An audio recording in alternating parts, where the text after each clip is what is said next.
Wait, hold on. Let me finish. No, let me finish. Welcome to Let Me Finish, the weekly podcast where we discuss what the hell's going on in pop culture, current events, and everything else in between. We are your hosts. I'm Janice. I'm Stacy. And I'm Jillian. Grab a glass of wine and let's get started. Welcome back. We're here for another episode, guys.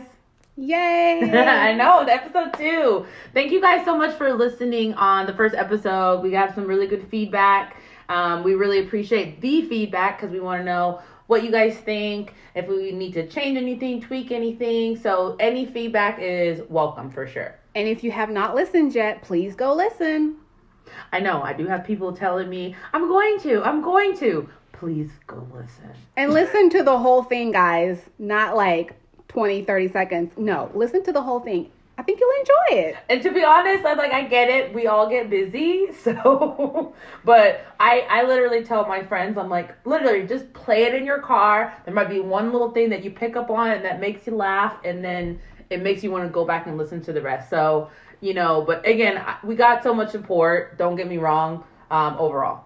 But why would you not want to listen? Come on. We're funny as hell. I mean, we are pretty funny. We are pretty funny. I had a good time last week. So let's kind of jump right into it and talk about how our weeks went and how our New Year's went.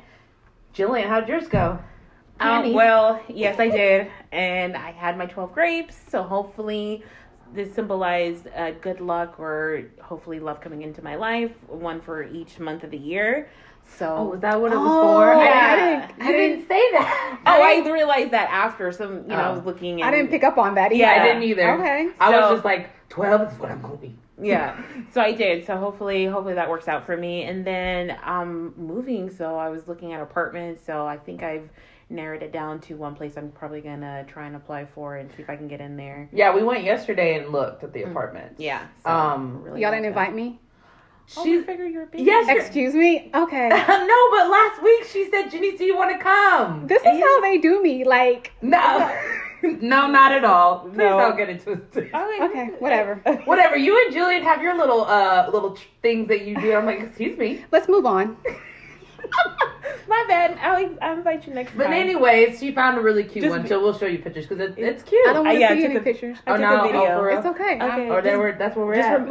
Let's just keep it moving. Just be there whenever I'm ready to move. Yes. Wow. Okay. But anyway, so Stacey, well, how was your New Year's Eve? I mean, it was good, but I'm a little hurt now. But anyway. Stop it. No, you're not. She's kidding, guys. Anyways. Hopefully. Mine was good. I was just went to our neighbors, hung out there for a bit. We made vision boards. Me and my family, we did vision boards, which we've been doing that every New Year for the past couple of years. So good. Other than that, that's about it. I did my vision board I probably did my vision board right during the pandemic. So I feel like maybe it's time for a new one. But even though I really do feel like a lot of the things that I had on there have been accomplished. I mean, I don't have a child or I'm not married, but what are you going to do? It was 5 years ago. So as far as my New Year's goes, I was at a party and I did sit underneath the table and eat my grapes. At the party, and everybody was laughing about it. And this one of my friends came up and took a video of me eating my grapes. So, because it was right before midnight. I did mine at 11:58 because it said between 11:58. So I hurried up and ate my grapes. I was just stuffing them. Mm-hmm. Trying to hurry up and get to the toast because I didn't want to miss the toast. You gotta do what you gotta do. Hey, and I'm thinking maybe that vision board, that ring will come up. Never know. So a man in the new year for Janice. All right. And Jillian. Mm-hmm. And to be clear, I'm not focusing on a man. I'm focusing on self-care, self-love. Because to me, those are kind of things that bring in a healthy relationship. Because getting a relationship has never been the problem. It's a healthy one. Right. Yeah. I think, once you are in a good place mentally, emotionally, that stuff will follow. So, because you that other, because you got to think about relationships are so hard because you are really taking on another person's feelings on top of your own. So if you don't have a good level headset of how you, how you, not compartmentalize, but you have take to in your feelings. What's the word? I would say that if you've dealt with whatever trauma or issues that you've had, and you have learned your triggers and have learned, hey, this isn't good for me mentally, you learn different ways to cope that's healthier. So if somebody does come into your space, which we will talk about that with our main topic, about setting boundaries. So I think that is process. That's the word I'm looking for. If you don't know how to process your own feelings, how can you turn around and help with, somebody else's feelings on top of it? So anyway, that's overall my new year. I actually cleaned up my pantry. I cleaned out my fridge. I've been getting my groceries. And even today we always get snacks for our podcast. I got them fruit. Which is impressive, y'all, because Janice never has snacks. I'm not a big snacker. I'm really not. Yeah. Like, I eat my meal and that's it. I don't snack a lot in between meals, so. Yeah. All right, so, that's really just kind of how our weeks went, how our new year started. As far as what's got us in the chokehold, I got one. Okay. All right, what's yours, Stace? Okay, so as y'all know, I'm obsessed with true crime. So this, for me, what has me in a chokehold is the Idaho murders. I don't know if y'all have, I don't see how y'all could have not heard about that. Elaborate a little bit. To be honest, I wasn't paying attention. So this happened back in November in Idaho, a little college town, Idaho State University. It was 4 college students. It's like 6 kids actually live in this house. It's an off-campus college house. And 4 of the 6 were murdered, stabbed to death. Stabbed? Yes, brutally stabbed. Yes, shoot me. in their rooms, right? And then there were 2 surviving that, that nothing happened to them. They were, I guess, on a different level or different floor, but nobody really knew much. There was no murder. This happened November 13th, and nobody knew why, how. As far as we knew, there were no suspects, so people were kind of like, what's going on, why? Did they all know each other in this house? Yeah. Okay. And people were like, how do you go in there and slaughter like that many people and there's no suspect, no evidence? I personally was like, yeah, it's going to be a cold case, but this week, there's a suspect, and they extradited him back from Pennsylvania to Idaho, and they released the probable cause affidavit that explains all the evidence that they had, to show probable cause. And it's crazy because one of the roommates actually did come across the murderer as he was leaving. And she lived? She went back into her room and locked the door. That's exactly what I did. But what's crazy... ain't nothing to do with me. Didn't call 911 either until the next day. I don't want to... What if the murderer's still in the house and then you hear me talking on the phone and now you come in here trying to kill me too? I'm not judging the reason why she didn't call, but... She actually did give her statement to the police. And I think because it's a college town, college house, they have parties all the time. I think she said she heard crying and some noise and she went to go see what was going on. And I think when she came across the person, she was probably like, you know what? I'm going to mind my business, go back to my room. Or were they all close, or was it just like, because, in college towns, they literally just place you in these different apartments together with people you really don't know. So even though you're living with them, maybe you're not that close. And you're thinking, shit, ain't none of my business. I don't know what's going on. I know. Sometimes it's like, it's not my business. Go lock your door, girl. Go to your room type thing. But I was just actually impressed that the whole time the cops were working really hard, but they weren't giving out any information because they had to keep things super quiet because, They didn't want to spook him. I heard that. Right. Too. So, anyway. So he's in Idaho now, and he's 28, which is crazy because he's also in a PhD program because he's a criminology major. Justice and criminology. Criminal justice. Criminal justice. Even more so, I probably doubt he could get away with it. Yes. And they haven't figured out the motive? They just, we'll find out soon because I think he goes... petty. I think he just wanted to see if he can get away with it. People... You think, okay, so you don't...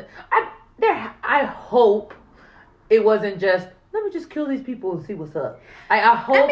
To me, it's like, okay, if you're studying criminology, you're in the PhD program. And he's also a TA as well at the university. Or maybe they pissed him off and then, he was just like, you don't know who you mess with. He goes to a whole different university, though. He doesn't go to the same one they go to. But his university is, not far from theirs. He was in Washington. College people still hard. But he's a different age. He's 28 in the PhD program. These are young. These are like 20-year-olds. They're like, okay. So it's a different age group as well. So there's got to be something that people will find out soon. But then again, listen, guys, this is allegedly because everyone's innocent until proven guilty. So whatever. Everyone deserves due process. So I have to say, I'm the trial and the jury. Allegedly. Yeah, I would be a terrible juror because I'm like, he looks guilty. He's guilty. If I was a juror, I'd be like, y'all can't talk me out of it. I can read people. Yeah. It's in his eyes. Actually, because I've actually been on a jury twice. So many times. So cool. And Julian be having these juicy ass cases. But she's a good juror. Like, she's impartial. Very impartial. The only trial the one trial I went all the way through, that was hard. It was pretty much victim and eyewitness testimony. So that one, we went all the way through, found him guilty, whatever. It was a stepbrother who molested his stepsister. So, but when she got on the stand, I'm like, she's probably telling the truth. Like, her recollection was, cause she was so young when it happened. I felt really bad for her. But she's very believable. She stuck to her story, and because the defense really went after her, and she like, no, this is what happened. She, she was even up on the stand drawing pictures and everything. This is what happened, because they were trying to question her, like, how did no one know? And she's just like, she's a little kid. She was in elementary school and middle school. He was doing this to her. And once again, victim blaming. Yeah. How did nobody know? How come was she insane? Are you sure? What did she do? They questioned her and everything. Like, even like, she was in therapy, so even when she would, some of the language she brought in was stuff that she had learned in therapy. They would question her about that. Do you know really what you're talking about? So that was kind of crazy. And then the other trial, luckily I didn't have to go all the way to actually coming up with the verdict. She took a plea deal halfway through the trial. That was a capital murder case, but that was juicy. That's what I'm saying. Girl, I be getting the ones that they be like, you on standby, and they be like, we don't need you. Yeah, so she actually ordered a hit on her soon-to-be ex-husband. They were getting a divorce, and honestly, people are crazy. Yeah, so honestly, I knew she was guilty when her best friend went on the stand and testified, because she actually pretty much confessed to the whole thing to her best friend, and I'm like, oh yeah. Oh, you can't even trust your best friend. Cannot. Yeah. I can trust mine though. Yeah. She takes the But what happened when I knew, I'm like, okay, the hitman actually had her best friend's address, and that's how I knew. Yeah, she did it. Hell. But anyways, I know we went off the whole true crime podcast. But I guess chokehold. You and your chokeholds is probably a lot going to be about murders and court cases, and that's cool. Yeah. But going into this week's topic, we're actually going to talk a little bit about really just dynamics, family dynamics, as well as relationship dynamics. And the reason why is because this week, Gabrielle Union, it was a blog she was on, and I guess something was said along the lines like she felt entitled to cheat because she was the breadwinner of the family. First marriage. Oh, her first marriage. Sorry, not Dwayne. It's her first marriage. And people just really came for her. But for something that she said so long ago, it probably was taken out of context a bit. And then also, Harry's book. So we're yes. So I think, and just things that he said in the book, just kind of showed you that she set boundaries early with the relationship and with that family, to be honest. But we're going to take a quick break while we do that, because we're going to collect ourselves, come back, and then we're going to talk about this juicy tea. Here we go. We're coming back.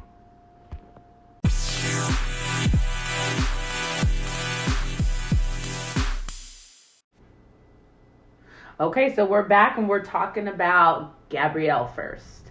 So, like I said, so on the blog, Gabrielle Union, years and years ago, first marriage, talked about how she felt entitled to cheat in her relationship because she felt that she was the breadwinner. But also, from my understanding, he cheated as well. He did, yeah. He was a cheater. Mm-hmm. He was an NFL player. Even though he was making money within his own right, he wasn't making as much as her. She was still taking care of the home and the bills and the things, like the expenses. So, to me, I felt like, even though people came for her, my opinion on it is just, I feel like she felt like well, I'm the primary breadwinner and you're cheating on me. What's there left? Right. For me to respect and say, well, hey, you only have me. Well, no. At this point, I don't even need you. Yeah. You're cheating on me and I'm paying all the bills. Yeah. Right. I think a part of that too is whenever she explained a little bit more, was because she was seeking external validation. That was the only reason why she married him in the first place. She said that she wasn't mature enough to be married in the first place. And do you know how old she was? I don't. I know she was in her 20s, young. I mean, it's like this, but then people, how could you really say that? People used to get married at like 16. Yeah, she wasn't emotionally ready to be married to anybody. Much less this person. And I think... And he was cheating before he got married. It was cheating, and says that honestly she should never have married him in the first place, but because she was seeking that external validation, she did. And so once he's cheating, she's like, what's the point? What I got from it was that cheating is, first things first, cheating is never okay. I do not condone cheating. However, I kind of understood. I kind of understood where she was coming from, because it's like she's working her ass off, working, paying all the bills, taking care of everything. He's out here cheating, so she felt like then it's okay for me to cheat too. I'm the primary breadwinner. Like, what am I doing? Like, why am I even? What she should have done was just left the relationship. But men do it all the time. Yeah, I think to be honest, it was like one of those things where sometimes the counterpart thinks that, oh, well, you love me so much, you're not going to actually leave me. You're just going to put up with this. Right. And she didn't leave him, but she just decided to do what he was doing. Right. And to me, again, I personally just, if I'm the breadwinner and... So you feel like, because as a breadwinner, you have the right to do what you want to do? So I wouldn't say that, because in my last relationship, I made more money than him. So I didn't feel entitled to cheat, but he also wasn't cheating on me, not that I know of. But I also became less and less attracted to him. The attraction level and the desire to want to be with him reduced the more and more I had to kind of do this on my own.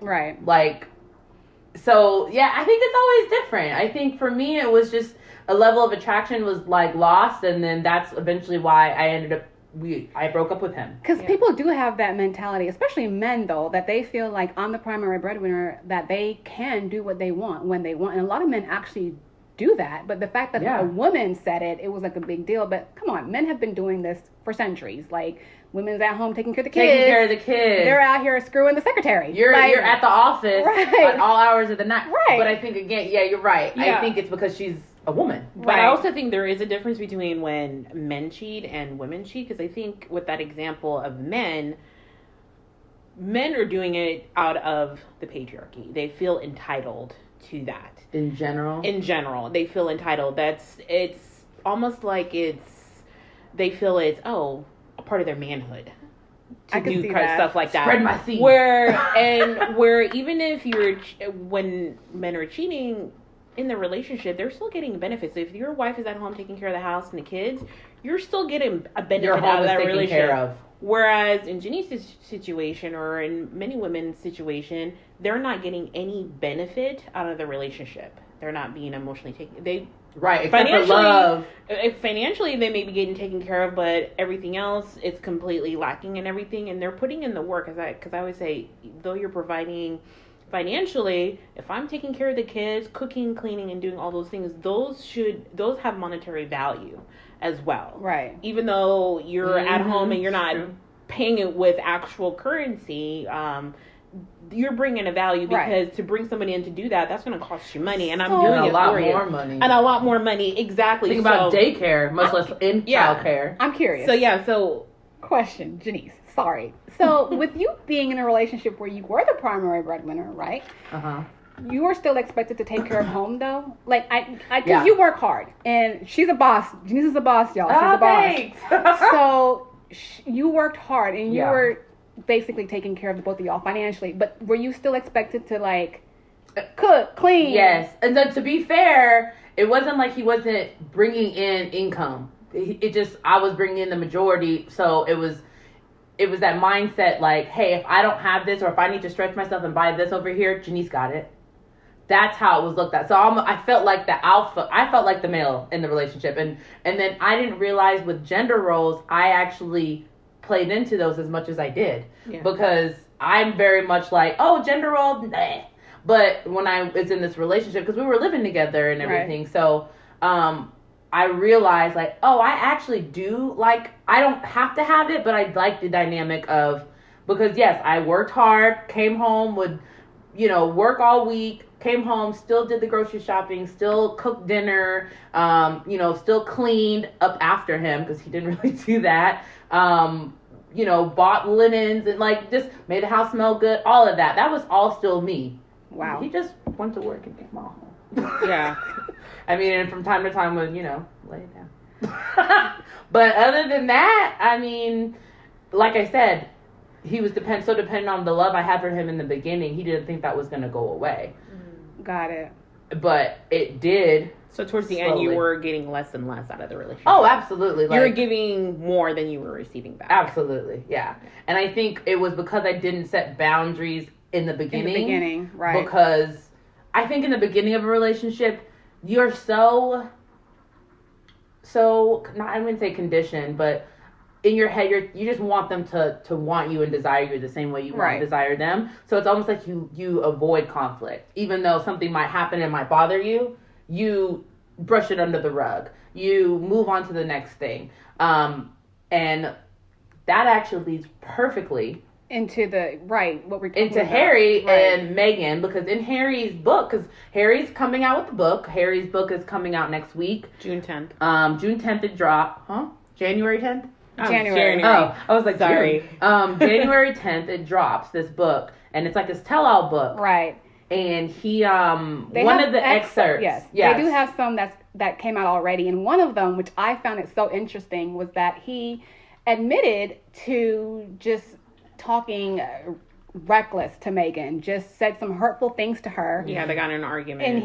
And he said it was hateful, hurtful things, and he said that she got real quiet, and she said to him, "You will not talk to me like that." Like from the very beginning. And she said, "Listen, if this is how y'all talk to each other, your family, I'm not doing this toxic stuff." And he said all he could do was just nod his head. And he said he actually went into therapy. But for me, the fact that she put her foot down immediately, exactly, because I never really thought too much of the royal family and how the dynamic was.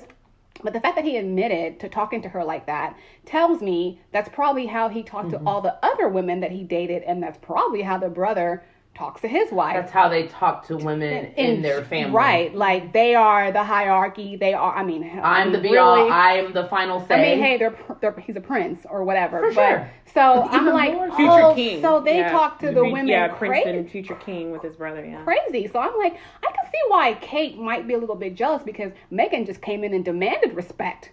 She wasn't going to accept it. She and all he could do was nod his head. And I say that because, and I don't want to even say that like that means that Kate's not a strong woman, because again, I was in a relationship where I didn't set the correct boundaries as well. And anybody who knows me knows I'm a pretty strong very alpha female.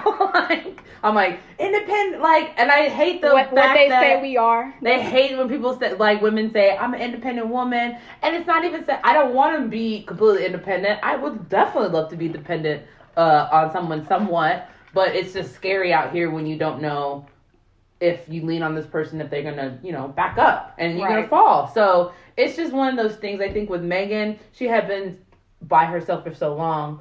She just was like, I don't need you. So at this point, if you're not gonna, but I think it's also interesting between the difference between the two relationships, because I think with Meghan and Kate, you have to look at their upbringing, where Kate was raised in a two-parent household, where Meghan really honestly her parents worked together. In that culture. Yeah, so she was raised by a single mother. And in America, I think, and then culture dynamics. Yeah, culture dynamics. Different. But then also, I think just who Meghan was and how passionate she was, because she's a big time philanthropist before she even got an advocate since she was a child. So, and she's incredibly smart. She went to Northwestern. She actually was thinking of being a journalist before she got into acting. So she's not somebody to be, to slouch on. So she's knew who she was. Plus she was older, and I think, honestly, with Kate I think the older part has a lot to do with it. And also I think a part of it also is because Will got upset about this, saying, hey, you guys are moving too fast, where Will was ducking and dodging Kate for a really long time before they met in college. They were young. Yeah, that too. But do you think and I this past, since he's had his episode, sometimes I think with Kate, and I don't know the relationship, I'm just speculating, I think with William, I think he married her almost like the way his father did. It wasn't necessarily that Kate was the love of his life, but that she was right for the role. I agree with that. Right for the role. Not saying that Charles maybe did have feelings for Diana, and Charles didn't have feelings for Diana. I think he was completely forced into that marriage. He was forcing it, but I wouldn't say he hated William Diana. Did not have to marry Kate. To give my opinion on that, and I think maybe he chose her because she does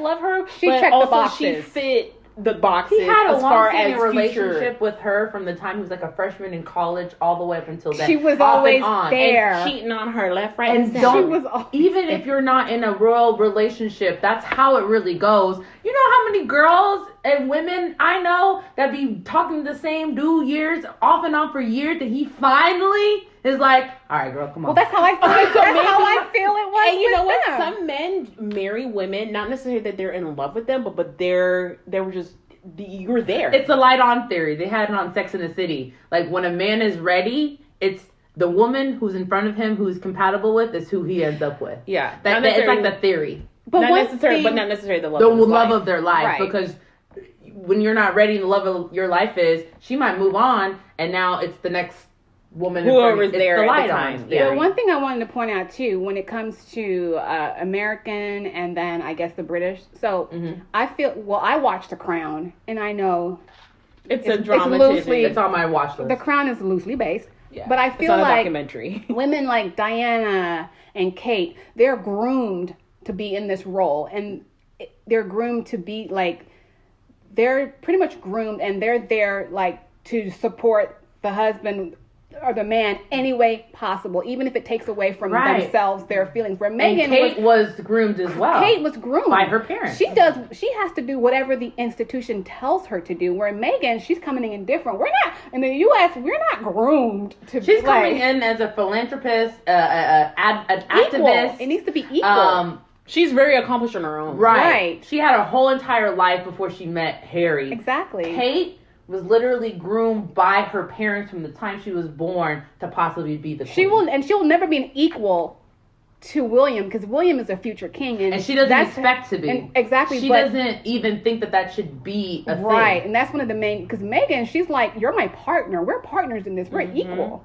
So that too is one of the reasons why I also felt like Meghan kind of got some of the flack that she got from Will, because also, what he said, that's going to be in the book also, he got into an argument, a physical altercation with William, because William was basically saying Meghan is abrasive and... A physical altercation? Yes, he got physical. He said that William snatched him up, threw him down on the ground, and when he fell, there was a glass dog bowl that shattered, and it cut his back. And William was saying, come on, fight back, fight back. And he refused to engage him, so he did not fight back. And then he said... He asked Harry, don't tell Meghan. Don't tell Meghan. And when he did, because she saw the scratches on his back, she's just like, I'm not surprised, but it's sad. But it's sad. And she was real quiet. She didn't get mad or anything like that. That's funny, because I can't even see William overpowering Harry. That's why I'm like honestly feel like William's a little bit of like a little... No. I've heard that he has a very explosive temper. But he also, I keep forgetting, but he also served in the armed forces and they stuff. Both did. They were both trained, so I guess so. But William just seems like such a little, I guess because they're a little receding hairline and shit. Not. He just looked old. And he's not. He doesn't look like he just like damn near 80. So now I'm thinking to myself, William sounds like an ass. I don't know how Kate deals with him. And there's always rumors of him cheating on her. Always. But I think there's a bit of jealousy with Harry. Because Harry, honestly, now this is just aging myself. Because he has freedom. Because for a hot second, it was William. Everyone's like, oh my God, William. Yes, he was the hot one. But then Harry came into his own. And honestly, when it comes to popularity amongst all the royals, Harry, other than the Queen, they loved Harry. Yes. And I think there's a jealousy with that. There was a jealousy. Yes. There was a jealousy between Charles and Diana because Diana's popularity superseded his. And he got jealous. And I think William, same thing. I thought William would be... I'm the future king. And my brother is more popular than me. I would think because he had it. Because if you really think about it, how bad William had it. He never... Harry had it when he was a grown man. Harry had it when he had different things going on that put the light on him. William had that light on him from his adolescence on. I mean, up. That's a lot of pressure. I would think that William would be relieved since some of that was off of him. He literally couldn't go anywhere. It was ridiculous. And I think it's because of the media. I think it's because of the institution. Because they want to maintain the hierarchy. Queen is the most popular. They want to maintain the hierarchy. You can't have the spare outshine. Who the hell cares? He was the Queen more popular? She was just the oldest. So we were just like, damn, what's this girl? Honestly, you're just sitting here thinking popular. When is this woman gonna go? She's still kicking. She's 90. Yeah, I think because honestly, that's the only queen for a lot of people. That's the only. But that's queen what I'm saying. That's the only reason why she was that popular. Because I mean, but you would say that the Queen was more popular than William? Yes.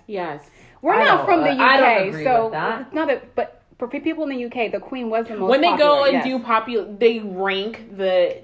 People were Harry crying. And the Queen will always be at the top. When people were so distraught. Mind you, she's like 100 But British years old. people are kind of finicky. Same thing with William, though. Even worse, because he had it in British and he had it in America. No, I mean it's been Harry for a hot minute. Everyone loves Harry. It hasn't been. Harry started maybe right after, because really it was William up until he got married to Kate. Pretty much up until he got married to Kate. No, I don't think so. Absolutely. Harry outshines William. It was still all about Kate and William. Will he? Won't I think he? when he married what Kate, is his engagement ring gonna look like? It was a huge media hoopla, and at that point, I didn't even know where Harry was. No. I think Kate gave him a boost for a temporary amount of time when they got engaged, and then the wedding planning, and then they probably the wedding. Forced that wedding. That was. But Harry, he was the fun prince. Everybody loves. He was the fun prince, but also the prince that dressed up as a Nazi. The more controversial prince. Well, he said that was Kate and William's idea, actually, in the book. Not necessarily that was his idea, but they encouraged him to do it. That's what he said. Well, they're all wrong then. They're all wrong. They are. They encouraged him to do it, and he did it. Yeah. So you're still to blame. And today's Sunday, so we're gonna hear his interview with Anderson Cooper on 60 Minutes. I'm definitely gonna watch he's that. on 60 Minutes. So just to kind of see, and he talks about who is my family Harry to promote the book, and he talks about how he admitted, I was probably bigoted before I met Meghan, and he talked about the British tabloid being bigoted. I'm like, duh. And honestly, with that whole thing, whole thing though, when it comes to being bigoted, I'm just like, I have a question. What were you? Honestly, if that was me, and maybe I don't know what Meghan was thinking. Maybe because she's white passing. There you go. Woman. That's exactly what I was going to say. Yeah, she's a white passing black woman, but as a darker skinned black woman, that would have been my first question. How the hell are we going to navigate this? Because y'all racist, whether it's the out loud racism of America or the more prim and proper racism of British. Now we're getting to a deeper topic because you made the comment of because she's a lighter woman, she's white passing. Okay, but to me, the bigoted part, it would be hard to sit there and date somebody that had those views. But at the same time, you're also a product of your environment. And as a black woman who has dated outside my race, I've come across, men I'm dated and their family is racist, straight up racist. Mm-hmm.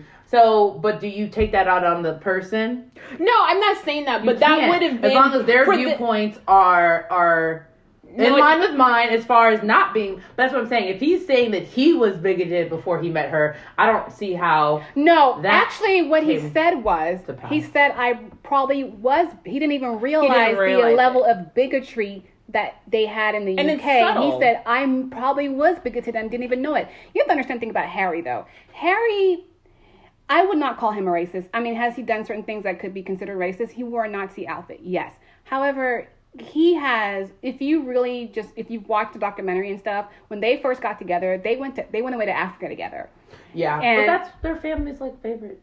Yeah, but if you watch it, it'll explain, like, after that whole Nazi fallout, he actually went to Africa for a while there and, met with people and just, that's when he really truly learned about himself. And that's kind of when he changed from also being the bad boy, because he was also at one point the bad boy. Mm-hmm. He was definitely the bad boy. Yes. Yeah. So I feel like he feels like, I don't think he knew he was bigoted. I don't think it was anything he did until somebody comes into your life to actually point that out. I'm like, hey, that's actually that's inappropriate, sir. There's the overt racism, and then the product of your environment, how you grew up, and it's not really realizing, oh, that is offensive. I shouldn't say that or do that or da-da-da. Yeah. And it does take people to share their knowledge base and educate you sometimes, which, at the end of the day, I'm fine with educating people. I'll educate you, baby. Come over here. So with Kate, I'm sure, not Kate, Megan, I'm sure she was very much the same. And again, the men I've dated in the past, like, I've very much explained to them why certain things are like, hey, that's offensive. Like, key point is, well, you're not really black. You're not really black because of the way I talk or the way I present myself or how I grew up. And I'm like, hey, here's the thing. It's actually extremely offensive to say that, because now especially as a white person, because now you're saying, hey, look, I'm going to strip your color away to make it okay for you to be on this level with me. Right. That's how it comes off. You don't act black. Because I, have a strong education, because I talk the way I do, because I like the things that I like, that completely strips away my color and my skin. Like, it doesn't. Right. But a part of that too is they have a perception of, and you are, when they come, and it's a perception, not necessarily something they've encountered in real life, and now they've encountered you, a black person, in real life, and all of a sudden their perception, they realize, okay, this is not matching up. So instead of changing their perception, they rather change who you are. Exactly. That is exactly. Yeah, that's exactly how I feel. It's like you're almost like stripping me of this part of myself, so you can say, well, it's acceptable or okay for me to hang out with you, or to feel that, and that's what I'm saying. And they make a joke here and there, and I had to slowly but surely be like, hey, just so you know, that's a bit offensive. Yeah. Right. They don't want to change their perception. I honestly know you're not trying to be offensive, but you're being offensive. Exactly. And every person I've ever said that to has been like, oh my God, I never looked at it that way. I'm sorry. Yeah. So, hey, as long as we're all learning together, right? Yeah. That's really what matters. And I think with Harry and Meghan, there was a part of him that had to do some soul searching so he could love a woman who is not just white. She's going to have other parts of herself and other things that will affect her that has never affected you in the past. Yeah, exactly. Right. So now I think it's good that Meghan stood up for herself in the beginning, set boundaries with not only her significant other, but with their family, because again, I've had to do that. Set my boundaries with that family, making sure, like, you better not say nothing offensive around me, because then you'll see that I am black real quick. Okay, I will tear this fucker up. Like, sorry, but that's what I'm saying. But I've had to educate people, like, hey, I might not act that way, but I can get that way. Right. Trust it. You can flip the switch. Oh, I can flip that switch real quick. I was reading some comments and somebody said Meghan went from Meghan Markle to Meghan Johnson real quick. Like, I mean, I have no housing. You will not talk to me that way. I am not the 1, 2, or the 3. No. But it's funny when you said that she just kind of sat there and was like, that's not okay. Because that's how I react. Like, I'll set it off, but when it comes to me and it's surprising, that's exactly how I react. I be looking at you like blank stare, like, huh? He said she got real quiet and she said, no, you will not. And he said all he could do was just nod his head, like, okay. Yeah. And he went to therapy. Because sometimes silence is worse than going off. She put his butt in therapy. He had to go to therapy. Because when I'm looking at you and I'm quiet. Yeah. He's probably never had any woman ever talk to him that way and tell him, no. Yeah. Because he's the Prince of England. Exactly. Mm-hmm. But it's interesting because I want to see how, hopefully, one day that him and William, because I mean that when you're brothers or siblings, that's like, will they? They will. I don't know. I think so. Think about all the things that families go through. Family dynamics. Like, every person in your family doesn't have to be in your family, and I get that. You don't have to speak to people just because you're related to them. Right. But I think with them growing up the way they did, them only having each other, eventually they'll go back and bond over those kind of things, because it really was just them that have the experience that they had. The only person that will understand what Harry went through is William. The only person that will understand what William went through is Harry. It's with the loss of their mother, right? With the affair, with the media, so all of it. I think eventually they will come back together. I think at this point in time, families fight.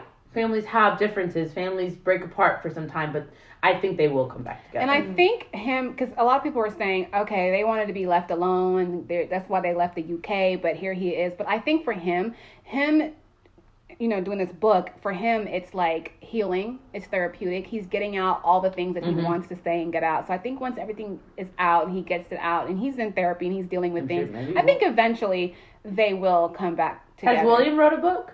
He's a future king. Not him personally, but I think there was a collaboration where it's like William turning 40 or something is one of those books. So they've had books about being printed about them.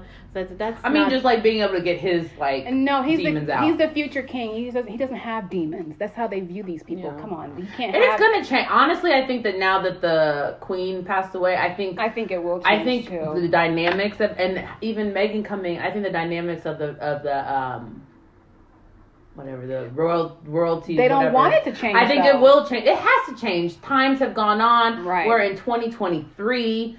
You had the same queen. She was queen for like 70 years, 80 years. So, I mean, of course, she had her ways, and she didn't want to go past those ways. Even Charles, he gonna pass away, and again, I think things will just slowly progress. I think in time things will change, but the goal of them is for things to not change. They want this to be the way it But who is they? Because I think the Queen was a big reason. The institution. But they're only a figurehead at this point. Yeah. I think we always have to separate the family from the institution, the business of being royal versus the family. Exactly. And I think those are two separate entities. And I think at the end of the day, but don't with they still have the final say? No. You have to watch the documentary. You have to watch the documentary. You have to watch The Crown. I want to watch The Crown. Yeah. So I think with them, if they want it to survive, because we're all Jamaican, so we're part of the Commonwealth. But we've already said, hey, we're no longer going to be part of the Commonwealth. If they want to survive as an institution or as a business of being the royal family, if they don't change. Right, they will. It's not going to work. That's what my point is. You have to change at this point. Yes.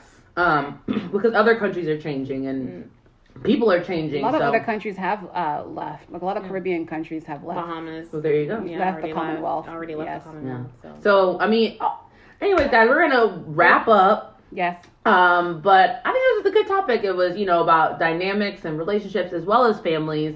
It's all about setting boundaries.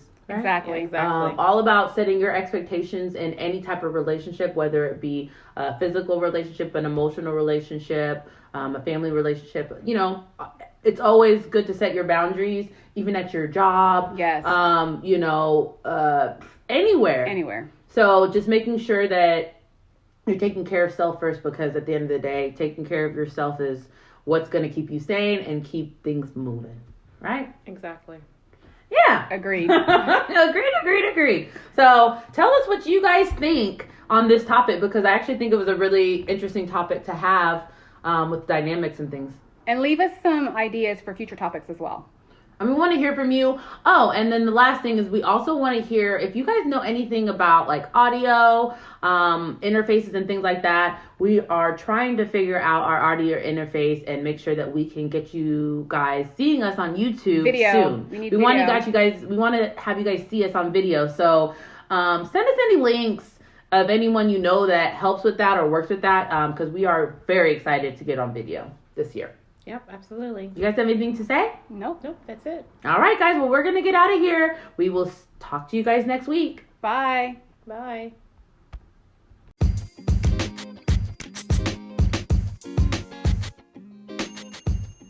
Thank you for listening today. Don't forget to like, comment, and subscribe on the platform you're listening on, and leave us a review.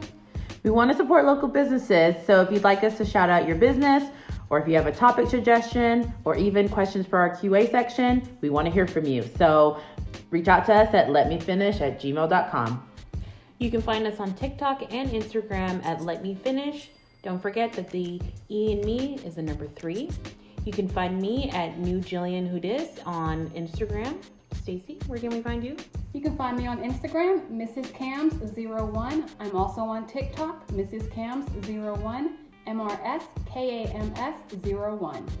And Janice, where can we find you? You guys can find me on Instagram at Uniquely Janice, and Facebook and TikTok, I'm just Janice Housen. Okay. See you next week. See you next week. See you guys then.